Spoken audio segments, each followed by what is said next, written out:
Bismillahirrahmanirrahim. Assalamualaikum warahmatullahi wabarakatuh. Halo anak-anakku sekalian, siswa-siswi kelas 5 SD Negeri Sidamulia. Kita ketemu kembali dalam mata pelajaran Pendidikan Agama Islam dan Budi Pekerti PAI BP. Tak terasa kita pada hari ini memasuki pertemuan yang ketiga, dan insya Allah pada pertemuan PAIBP minggu depan kita akan melakukan pembelajaran melalui video conference. Baiklah anak-anakku sekalian, materi kita pada pagi hari ini di pertemuan yang ketiga masih berkenaan dengan Quran Surat At-Tin. Sebelumnya bersama-sama kita membaca doa terlebih dahulu. A'udzu billahi minasyaitonir rajim. Bismillahirrahmanirrahim. Raditu billahi rabba wa bil islami dina wa bi Muhammadin nabiyya wa rasula. Rabbi zidni ilma warzuqni fahma. Amin ya rabbal alamin. Baik anak-anakku sekalian, pada dua pertemuan minggu sebelumnya kita membahas Quran Surat At-Tin, baik itu mengenai tata cara membacanya, kemudian tata cara menulis. Namun sebelum kita masuk pada subtema berikutnya, yakni memahami kandungan dari ayat per ayat dalam surat At-Tin, Bapak ingin mengingatkan terlebih dahulu, mereview terlebih dahulu, ingin mengetahui kemampuan atau pemahaman kalian pada materi sebelumnya. Baik anak-anak sekalian, di pertemuan 2 minggu yang lalu Bapak sudah menyampaikan tentang keutamaan membaca Al-Quran ya. Ada yang masih ingat? Baik, siapa namanya nak? Silakan. Ya, benar sekali ya. Ada banyak keutamaan bagi orang yang membaca Al-Quran. Di antaranya tadi disebutkan oleh salah satu teman kalian, yaitu Al-Quran akan menjadi syafaat atau penolong ya bagi yang membacanya. Kemudian yang kedua, ada lagi yang mau menyebutkan? Ya, siapa namanya nak? Baik, betul sekali ya. Al-Quran merupakan kitab suci umat Islam. Yang ketiga, yaitu Al-Quran, membaca Al-Quran akan mendapatkan pahala ya. Dan pahalanya ini akan dihitung dari tiap huruf yang kita lafadzkan. Ketika dalam satu ayat ada 20 huruf, maka ya 20 pahala. Dan satu pahala yang kita dapatkan bernilai 10 kebaikan. Jadi kalau ada 20 huruf yang kita baca dalam satu ayat, maka mendapatkan 20 pahala dan 200 kebaikan, karena 20 dikali 10. Banyak sekali ya kebaikannya ya. Iya. Kemudian keutamaan membaca Al-Quran yang berikutnya, yang keempat, yaitu Al-Quran merupakan mukjizat terbesar Nabi Muhammad SAW, dan mukjizat itu akan sampai kepada kita yang suka membaca Al-Quran. Kemudian selain keutamaan membaca Al-Quran, ada juga adab ya. Jadi kalian jangan lupa tentang adab atau etika sebelum membaca Al-Quran. Yang pertama harus punya wudhu. Yang kedua memulainya dengan membaca ta'awud atau isti'adzah. Kemudian yang ketiga, membacanya dengan apa, anak? Betul, iya, dengan pelan dan tartil. Ada yang tahu apa itu makna tartil? Iya, betul. Tartil adalah sesuai antara makharijul huruf dan juga sesuai dengan ilmu tajwidnya. Kemudian adab yang terakhir, yang keempat, yaitu usahakan membacanya dengan indah atau suara yang merdu. Nah, anak-anakku sekalian, selain keutamaan dan adab membaca Al-Quran, juga tentang kita yang menghafal, ya, ada keutamaan bagi penghafal Al-Quran. Di antaranya yaitu penghafal Al-Quran akan memiliki kedudukan atau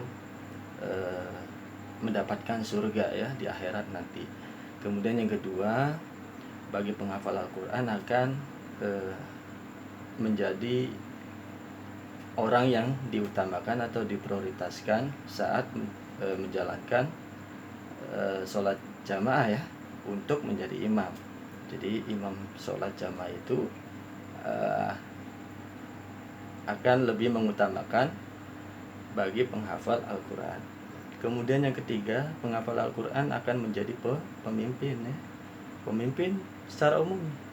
Nah, kalau kita siswa-siswi, maka di lingkungan sekolah bisa menjadi pemimpin kelas misalnya, ya, pemimpin OSIS, pemimpin regu, ya, ketua kelompok, pemimpin pramuka misalnya, dan lain sebagainya. Dan selanjutnya, yang terakhir, keutamaan penghafal Al-Quran akan memberi mahkota surga bagi kedua orang tua. Selain keutamaan bagi penghafal Al-Quran, juga Bapak telah menyampaikan kiat, ya, kiat untuk menjadi penghafal Al-Quran. Nah, bagaimana kiat-kiatnya atau kunci sukses untuk menghafalkan Al-Quran? Yang pertama, berdoa kepada Allah. Yang kedua, selalu akrab dengan kitab suci Al-Quran, ya, suka mendengarkan ayat-ayat suci Al-Quran. Kemudian menghafalnya secara berulang-ulang. Kemudian menggunakan satu mushaf Al-Quran, ya. Dan itu sudah Bapak sampaikan pada pertemuan sebelumnya. Dan yang terakhir, menghindari dosa dan maksiat. Baik anak-anakku sekalian, kita langsung ke materi subtema berikutnya di mata pelajaran PAI pada pertemuan ketiga ini. Subtema kita kali ini yaitu memaknai kandungan Quran surat At-Tin. Bapak tidak melafadzkan ulang secara utuh, ya, pada pertemuan kali ini, karena di pertemuan sebelumnya sudah pernah disampaikan dan dibacakan secara utuh tentang bunyi ayat per ayat dalam surat At-Tin. Nah, anak-anakku sekalian, ada banyak pelajaran atau banyak materi yang dapat kita gali, pengetahuan yang dapat kita gali dari Quran surat At-Tin. Nah, Quran surat At-Tin ini merupakan surat yang keberapa? 95 di dalam urutan surat-surat di Al-Quran. Dan surat At-Tin merupakan surat yang diurut setelah surat apa? Anak-anak ada yang masih ingat? Betul, ya, setelah surat An-Nasr. Dan surat At-Tin ini merupakan surat Makkiyah, ya, surat-surat pendek di dalam Quran. Nah, anak-anakku sekalian, ada 8 ayat yang terdapat di dalam surat At-Tin. Mari kita coba bedah satu persatu. pelajari satu persatu dari ayat per ayat yang ada dalam surat At-Tin. Yang pertama, Allah Subhanahu wa taala menggunakan kalimat qasam, ya, kalimat qasam. Apa artinya kalimat qasam? Yaitu kata sumpah. Di ayat yang pertama, kedua, dan ketiga, Allah memulai surat At-Tin ini dengan kata sumpah. Nah, sedikit Bapak kasih pengetahuan dasar ya. Kata sumpah dalam bahasa Arab itu bisa terdiri dari 3 huruf. Bisa wawu, bisa ba, bisa ta. Ada juga jenis huruf yang lain, tapi itu jarang digunakan. Tapi pada umumnya Allah menyebutkan kata sumpah di dalam Al-Quran itu dengan 3 huruf. Salah satunya di dalam surat At-Tin ini Allah menggunakan kata wawu, ya. Mari kita saksikan bunyi Quran surat At-Tin. Kalian buka mushafnya. Ayo dibuka dulu. Nah, baik. Bismillahirrahmanirrahim. Bunyi 3 ayat pertama ya. Wattini wazzaitun wa turi sinin wa hadzal baladil amin. 3 ayat pertama, Allah bersumpah dengan 4 hal. Wattini, Allah bersumpah dengan buah At-Tin. Wazzaitun, Allah bersumpah dengan buah zaitun. Ya. Jadi Allah Subhanahu wa taala di dalam ayat pertama surat At-Tin ini bersumpah dengan buah, ya. Demi buah tin dan demi buah zaitun. Wattini wazzaitun. Dan biasanya Nana, kalau kalimat sumpah itu wawu misalnya, maka setelah kata wawu itu pasti kasrah. Wattini gitu. Wazzaitun. Wa yang kedua ini adalah wawu atof. Bukan wawu qasam ya, tapi wawu atof, pengikut. Nanti kita akan bahas dalam dan itu bisa hanya dipelajari dalam kaidah bahasa Arab ya. Wattini wazzaitun, demi buah tin dan buah zaitun. Nah, anak-anakku sekalian, At-Tin di sini maksudnya apa? Menunjukkan sebuah negeri yang di sana banyak tumbuh buah tin, ya kan? Yaitu di mana itu? Damaskus, ya. Damaskus ini adalah tempat tinggal Nabi Nuh alaihissalam. Adapun Az-Zaitun ini menunjukkan sebuah negeri Palestina, atau kalau dulu sebutannya sebelum berubah menjadi Palestina yaitu Yerusalem, ya kan? Yerusalem. Kita sering mendengar ya kata Palestina atau Yerusalem. Hingga saat ini masih ada konflik dengan Israel ya. Mudah-mudahan Allah segera menyelesaikan masalah yang ada di dua negara ini. Nah, di Yerusalem ini anak-anak merupakan tempat tinggal Nabi Isa.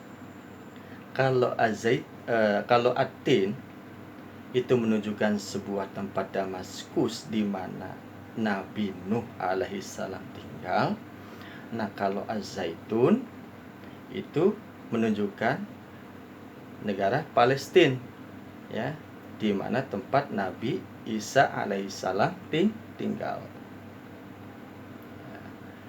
Palestina ini di dalamnya atau di negara Palestina itu ada sebuah tempat yang disebut dengan Baitul Maqdis. Jadi kenapa hingga saat ini Palestina ini diperebutkan oleh negara tetangga karena di sana ada sebuah tempat yang sangat disucikan di dalam Islam, yaitu apa? Baitul Maqdis. Allah bersumpah dengan dua tempat ini. Allah bersumpah dengan dua buah ini yang menunjukkan kepada dua tempat yang bersejarah di dalam Islam. Wa Turi Sinin. Ayat yang kedua, demi Bukit Tur Sina, atau sebutan lainnya adalah Bukit Sinai. Ada apa di Bukit Tur Sina ini? Anak-anakku sekalian, Bukit Tur Sina ini adalah sangat fenomenal ya, dan tentu bersejarah di dalam Islam. Di bukit inilah Nabi Musa alaihissalam mendapatkan wahyu dari Allah Subhanahu wa taala. Di bukit inilah Allah Subhanahu wa taala berbicara langsung dengan Nabi Musa alaihissalam. Jadi Allah gunakan sumpah dengan Tur Sina. Kemudian ayat yang ketiga, ya. Wa hadzal baladil amin. Dan demi negeri yang aman. Apakah negeri yang aman itu? Kota Mekkah, di mana Nabi Muhammad SAW tinggal dan berdakwah ya. Nah, anak-anakku sekalian, jadi di ayat pertama, kedua, dan ketiga Allah menggunakan 4 hal di dalam sumpah. Allah bersumpah dengan buah tin, bersumpah dengan buah zaitun, bersumpah dengan tempat Bukit Tur Sina. Kemudian Allah juga bersumpah dengan negara atau kota Mekah, ya kan? Allah menggunakan 4 hal di dalam bersumpah. Biasanya anak-anak, ketika Allah bersumpah itu ada hal yang sangat penting yang ingin disampaikan oleh Allah. Ada khobar, ya kan? Ada pemberitahuan yang sangat urgent untuk disampaikan kepada manusia. Kita masuk ayat yang keempat. Laqad khalaqnal insana fi ahsani taqwim. Sungguh telah Allah ciptakan, kata Allah, telah kami ciptakan manusia itu fi ahsani taqwim, dalam penciptaan yang sempurna. Allah menjelaskan manusia itu lebih sempurna dibandingkan hewan. Allah menjelaskan bahwa penciptaan manusia itu lebih mulia dibandingkan tumbuhan. Allah menjelaskan bahwa manusia diciptakan dengan penuh kelebihan dibandingkan makhluk-makhluk yang termasuk malaikat. Kenapa? Karena manusia dikaruniai akal, berbeda dengan makhluk yang lain. Allah tidak karuniakan akal kepada hewan. Allah Subhanahu wa taala tidak mengaruniakan akal kepada tumbuhan. Allah tidak mengaruniakan akal kepada makhluk-makhluk yang lain, ya kan? Ada kesamaan dengan malaikat sebetulnya, ya. Allah menciptakan malaikat juga dikaruniai akal. Hanya bedanya malaikat tidak diberi hawa nafsu dan manusia diberikan hawa nafsu. Nah, oleh karena itu selanjutnya di ayat yang kelima, summa radadnahu asfala safilin. Kemudian kata Allah, kami kembalikan manusia itu ke dalam serendah-rendahnya tempat, yaitu neraka. Jadi manusia akan dikembalikan kepada tempat yang paling rendah, ya. Karena manusia nggak bisa menjaga hawa nafsunya, ya. Kecuali kata Allah, ya, masuk ayat ke-6, illalladzina amanu wa amilus solihati falahum ajrun ghairu mamnun. kecuali dua orang, ya, dua golongan manusia yang akan selamat dari api neraka, yang tidak akan dikembalikan kepada tempat terendah atau neraka. Siapakah mereka? Beriman dan amal soleh. Maka bagi kedua golongan ini falahum ajrun ghairu mamnun, yaitu apa? Balasan yang tidak terputus. Apa maksudnya? Surga. Lawan dari neraka adalah surga. Masuk ayat yang berikutnya, yaitu ayat yang ke-7. Fama yukadzibuka ba'du biddin. Maka apakah yang menyebabkan kalian mendustai hari pembalasan? Nah, inilah maksud Allah Subhanahu wa taala mengawali surat At-Tin ini dengan kalimat sumpah, ya. Karena pada ayat-ayat berikutnya Allah mengkabarkan bahwa banyak manusia yang mereka mendustai apa? Hari pembalasan. Nah, ini poin penting dari surat At-Tin. Ayat yang ke-8. Alaihissallahu biahkamil hakimin. Nah, sesungguhnya Allah adalah hakim yang paling adil. Alaihissallahu biahkamil hakimin. Bukankah Allah sebaik-baiknya hakim? Allah akan mengganjar kebaikan manusia dengan pahala. Sebaliknya, Allah akan membalas keburukan manusia dengan neraka. Jadi Allah adalah hakim teradil, hakim yang paling bijaksana. Baiklah anak-anakku sekalian, mungkin itu yang dapat Bapak jelaskan pada pertemuan ketiga kali ini. Sebelum Bapak akhiri, ada beberapa kesimpulan, ya, mengenai Quran surat At-Tin ini.